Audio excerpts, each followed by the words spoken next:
салому дуруди бепоён ба кулли мухлисони барномаи дар шабакаҳои иҷтимоӣ. Фирдавси Хурсанд топ хабарҳои варзиширо мегӯяд. Оғоз мекунем. ҳамлагари тозамашҳури дастаи Боруссия Эрлинг Ҳоланд фарзияи худро нисбати дастаи пурқувваттарини дунё ва фаворитҳои Лигаи Чемпионҳо пешниҳод кард. Инро пойгоҳи хабарии Sky Sport расонаӣ кард ва зимни мусоҳибаи охирин аз ӯ дар мавриди дастаи пурқувваттарин ки ӯ муқобилаш бозӣ кардааст пурсиданд ва норвегӣ дар ин маврид ба Бавария овоз дод. Журналисти пойгоҳи мазкур суол пешниҳод кардааст ки шумо кадом дастаро ба унвони пурқувваттарин дастаи ҷаҳон пешниҳод мекунед? Ҳоланд гуфтааст ки ман ҳеҷ гоҳ дастаи Баварияро шикаст надодаам. Аз ин рӯ ҷавоби ман Бавария аст. Ба суоли он ки кадом дастаи имсол Лигаи Чемпионҳоро мегирад, Ҳоланд номи дастаи Баварияро нагирифт. ӯ гуфтааст ки ба андешаи ман аз миёни Манчестер Сити, ПСЖ ва Реал Мадрид якеашон чемпион мешавад. Гуфтааст Эрлинг Ҳоланд. Ба тақдири норвегӣ дастаи феълияш Боруссия Дортмунд идомаи мавсими мусобиқаҳои байни аврупоиро дар Лигаи Аврупо идома медиҳад ва марҳилаҳои ҳасфӣ роҳ наёфтани Боруссия яке аз омилҳои асосии нақшаи гузариш ба дастаҳои дигари аврупоӣ аст ки атрофаш сару садоҳо зиёд мешавад. Дастае ки худи Ҳоланд мехоҳад дар он бозӣ кунад Барселона аст, чун ба Реал Мбаппе меомадааст, вагарна пештар доим дар бораи Реал Мадрид ҳарф мезад. ҳар касе ба Барселона гузаштан мехоҳад донад ки солона аз 10 миллион евро зиёд маош гирифтан наметавонад. Президенти Барселона боз маоши футболбозонро кам мекунад. баъд аҳволи Ҳоланди овора чӣ мешавад?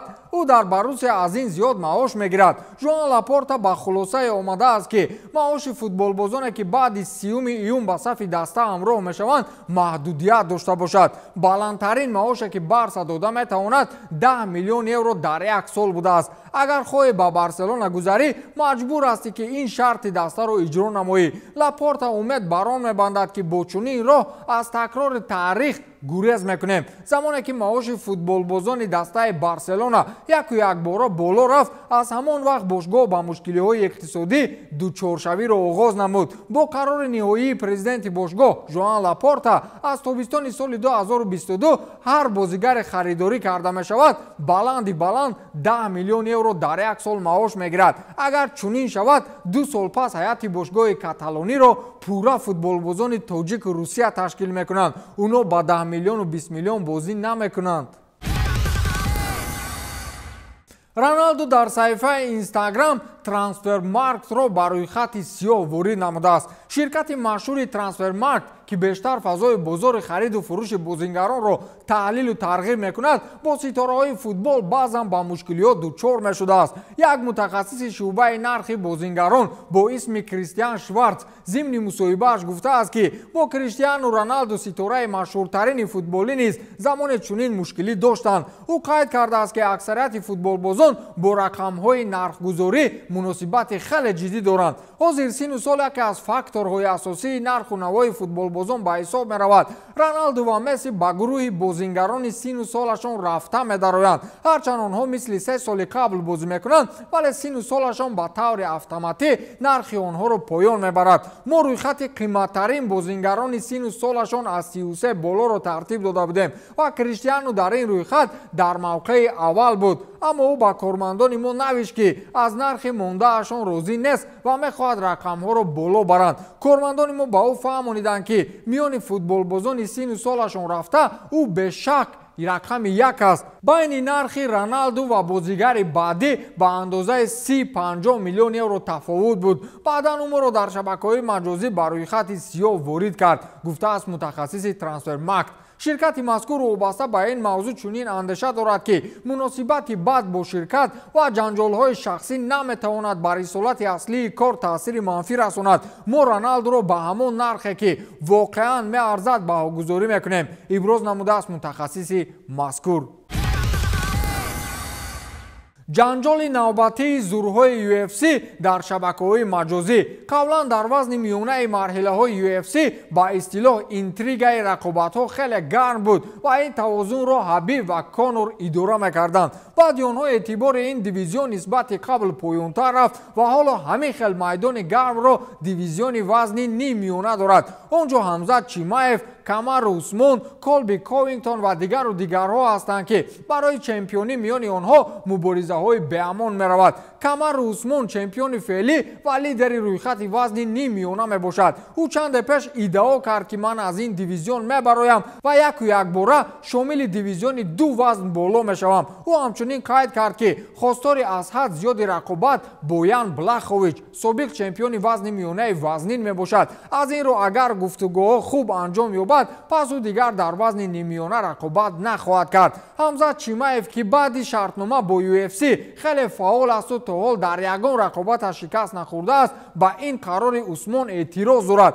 ӯ дар саҳифаи твиттераш камар усмонро ишора карда навиштааст ки ту барои он дивизиони вазни ниммиёнаро иваз мекунӣ ки ман дунболат меоям. марчава аз ман нагурез, ба зудӣ суроғат меоям. ман туро дар 2 дақиқа пора пора хоҳам кард ва ту ба ин бовар кун. ман бояд шоҳи ин қатор бошам, гуфтааст ҳамзат чимаев. аслан размгарони қавқозӣ нисбати камару усмон андешаи дигар доранд. онҳо ин размгари нигериягиро бародари худ мехонанд ва аз ӯ бештар пуштибонӣ мекунанд. ҳамзат чимаев бошад дар аксарияти ҳолатҳо зидди кули қавқозиҳои UFC рафтор мекунад ва ҳатто замоне гуфта буд ки омода аст ба кули онҳо аз ҷумла ҳабиб нурмагомедов ба рақобат барояд. камару усмон бошад ҳоло нисбати суханҳои ҳамзат чизе ҷавоб надодааст. қавқозии шаҳрвандии шветсияро гирифта мехоҳад тамоман бо услуби дигар худро муаррифӣ кунад ки то имрӯз ба он муваффақам ҳаст. аммо чӣ хеле ки дилам ба ғолибияти усмон бар ҳамзат боварӣ дорад.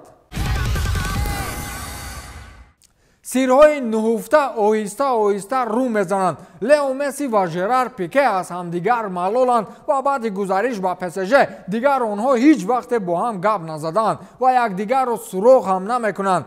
инҷо боз гап сари пулу ба қавле пайса меравад. соли гузашта вақте сару садоҳо оид ба гузариши месси ба ПСЖ нав пайдо мешуданд, аргентинӣ хеле кӯшиш мекард ки дар даста боқӣ монад. сабаби рафтани месси албатта ки маош аст. дар ҳамин ҳол чанде аз бозингарони барселона аз ҷумла жорди алба ва серҷи бускетс ба хулосае омаданд ки миқдори маошашон кам карда шавад то барои месси маоши арзанда бидиҳанд. вале жерар пике ки яке аз дӯстҳои наздики месси ба ҳисоб мерафт инро напазируфт ва то оне ки месси аз даста нарафт бо бошгоҳ тамдиди шартнома накард. раҳбарият ва аъзоини дигари бошгоҳ танҳо бо роҳи кам кардани маоши дигарон мессиро дар даста нигоҳ дошта метавонистанд. вале пике ба ин розӣ нашуд, гуфтааст журналисти машҳур луис канут дар барномаи онзаи ТВ3. ба иттилои баъзе манбаҳо агар бо жорди алба ва бускетс дар ин мавзӯъ пике ва чанд нафари дигар ҳамроҳ мешуданд, месси аз барселона намерафт.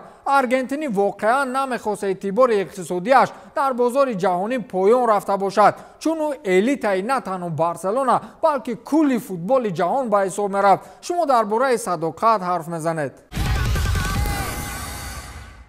вируси ҷанги футболбозон бо сармураббӣ дар дастаи Челси ҳам оғоз шуд. бо иттилои расонаҳои хабарӣ чанде аз бозингарони дастаи Челси дохили утоқи либосибаскунӣ бар муқобили Томас Тухел бархостанд ва аз кори олмонӣ дар даста розӣ нестанд. инҷо танҳо исми як нафарро ифшо карданд ки ӯ ҳам бозигари белгиягӣ Ромелу Лукаку мебошад. Лукаку ва чанд нафари дигар аз он норозиянд ки Тухел вақти бозиҳо футболбозонро аз ҳад зиёд танқид мекунад ва ин ба ҳолати равонии бозингарон таъсири манфӣ мерасонад. онҳо боварии худро аз даст медиҳанд ва ин таваккале барои натиҷаи бозиҳо аст. ҷойивазкунии бозингарон низ нороҳатӣ ба миён овардааст ва баъзеи онҳо мавқеи мӯътадили худро то ҳол пайдо накардаанд. ҳатто чанд нафарашон хостори тарки даста ҳастанд. мавсими гузашта мутахассиси олмонӣ унвони беҳтарин мураббии солро ба даст оварда буд, вале бо мурури замон маҳз бо шарофати ӯ фазои дастави андаке ноором аст ва чанде аз бозингаронро ҳатто ба рӯйхати сиёҳ ворид намудааст ки ин таҷрибаи бадтарини футболӣ аст ки таърих исботаш мекунад. агар чунин бошад пас Челси имсол дар ҳиҷе аз мусобиқаҳои аврупоӣ чемпион нахоҳад шуд. инро ба хотири он намегӯям ки муносибат бо футболбозон бад шудааст. не, мавсими гузашта Челси ба истилоҳе яке чемпион шуд. ба ҳамин тамом, то дидор, хайр.